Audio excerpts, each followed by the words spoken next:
Dictation 100 शब्द प्रति minute start होगा 5 सेकंड बाद।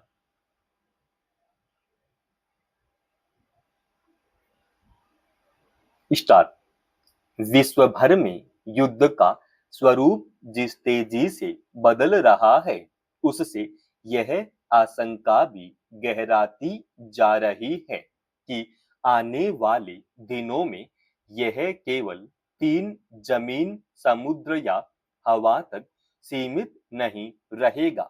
यह अंतरिक्ष की ओर भी बढ़ता हुआ एक ऐसा संभावित संकट है जिसकी भयावहता का अंदाजा लगाना भी मुश्किल है।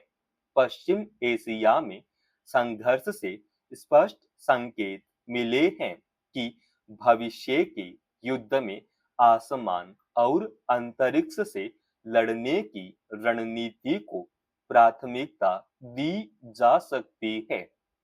इसमें मानवीय भूमिका कम होगी, लेकिन इसके असर का दायरा व्यापक होगा। आज का युद्ध सीमाओं पर खड़े सैनिकों से ज्यादा उन उपग्रहों पर निर्भर है जो हजारों किलोमीटर ऊपर चुपचाप पूरी दुनिया की गतिविधियों को संचालित करते हैं। सैन्य रणनीतियों से लेकर मिसाइल और ड्रोन हमलों तक, संचार से लेकर मार्गदर्शन तक, हर चीज अंतरिक्ष से नियंत्रित हो रही है।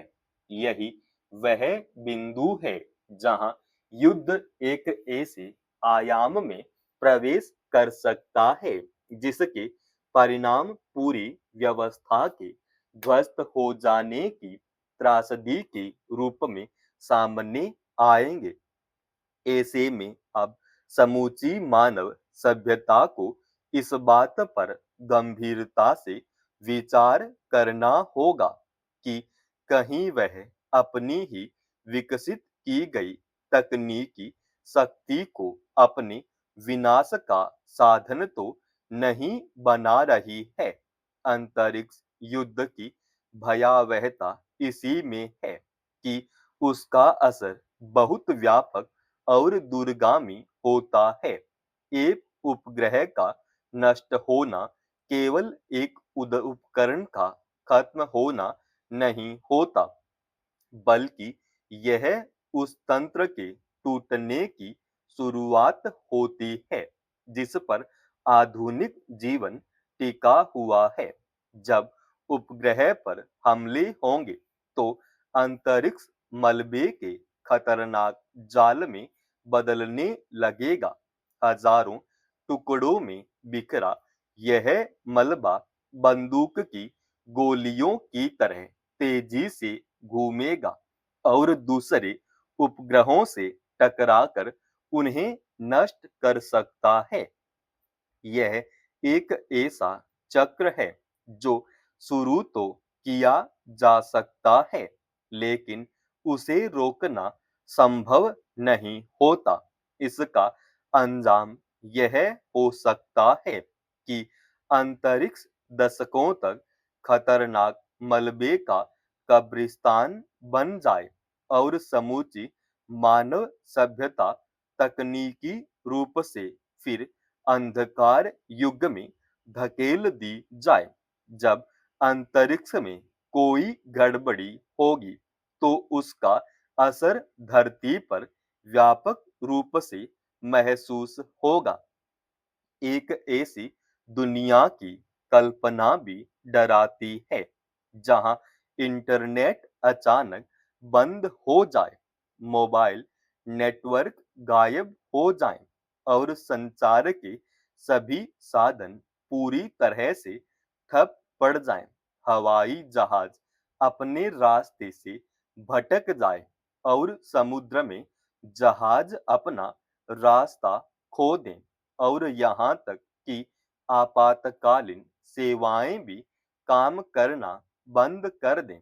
अस्पताल के उपकरण, बैंकिंग प्रणाली और आपदा प्रबंधन सब कुछ ठप पड़ जाए, फिर यह किसी एक देश की समस्या नहीं होगी, बल्कि पूरी मानव सभ्यता के ठहर जाने जैसा होगा। तब यह युद्ध बिना बम गिराए भी जीवन की रफ्तार को रोक देगा। तब यह प्रभाव केवल एक तकनीकी समस्या तक सीमित नहीं रहेगा, बल्कि सीधे सीधे पूरी वैश्विक अर्थव्यवस्था की नींव को हिला देगा। आज की दुनिया में डिजिटल तंत्र सिर्फ सुविधा नहीं, बल्कि आर्थिक जीवन रेखा बन चुके हैं। बैंकिंग प्रणाली, ऑनलाइन वित्तीय लेन देन, शेयर बाजार, अंतरराष्ट्रीय व्यापार, आपूर्ति श्रृंखला से ये सब कुछ उपग्रह आधारित संचार और मार्गदर्शन पर निर्भर हैं।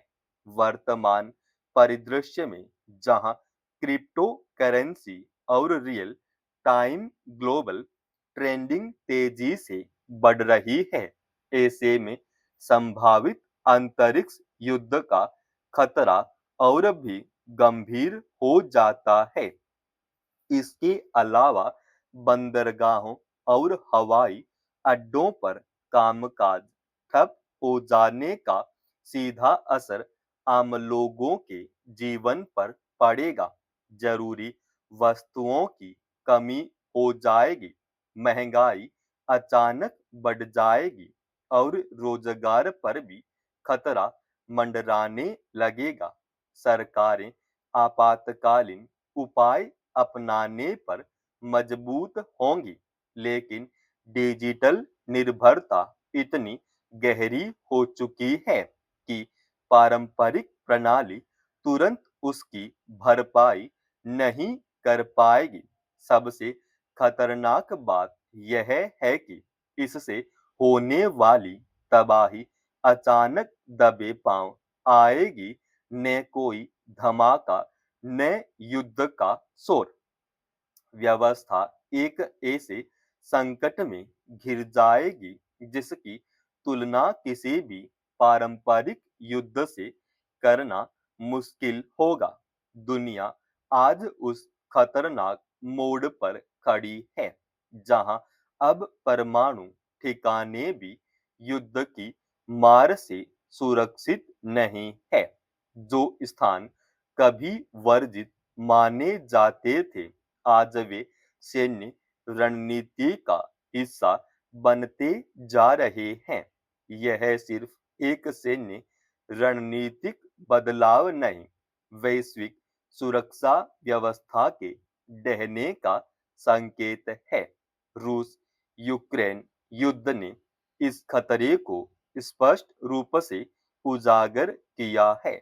यूक्रेन का जापोरिजिया परमाणु संयंत्र, जो यूरोप का सबसे बड़ा संयंत्र है, वह रूसी सेना के हमलों की जद में है। अगर वहां कोई बड़ी दुर्घटना होती है, तो उसका प्रभाव केवल यूक्रेन तक ही सीमित नहीं रहेगा, बल्कि वह पूरे यूरोप को अपनी चपेट में ले सकता है। इसी तरह पश्चिम एशिया में तनाव कम होता नजर नहीं आ रहा है। अमेरिका और इजराइल लंबे समय से ईरान के परमाणु कार्यक्रम को खाड़ी देशों के लिए खतरा मानता रहे हैं।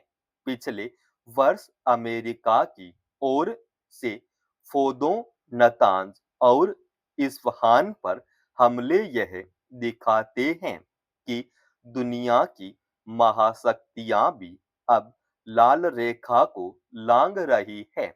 इस तरह के हमले समाधान नहीं, बल्कि जोखिम और अस्थिरता को कई गुना बढ़ा देते हैं। समाप्त। दोस्तों, रोजाना ऐसे ही एडवांस डिक्टेशन के लिए चैनल को आप अभी सब्सक्राइब कीजिएगा और आज के इस डिक्टेशन का पीडीएफ फाइल हमने हमारे Telegram channel study with HP Swami पर डाल दिया है, जिसका लिंक इसी वीडियो के डिस्क्रिप्शन में डाल रखा है।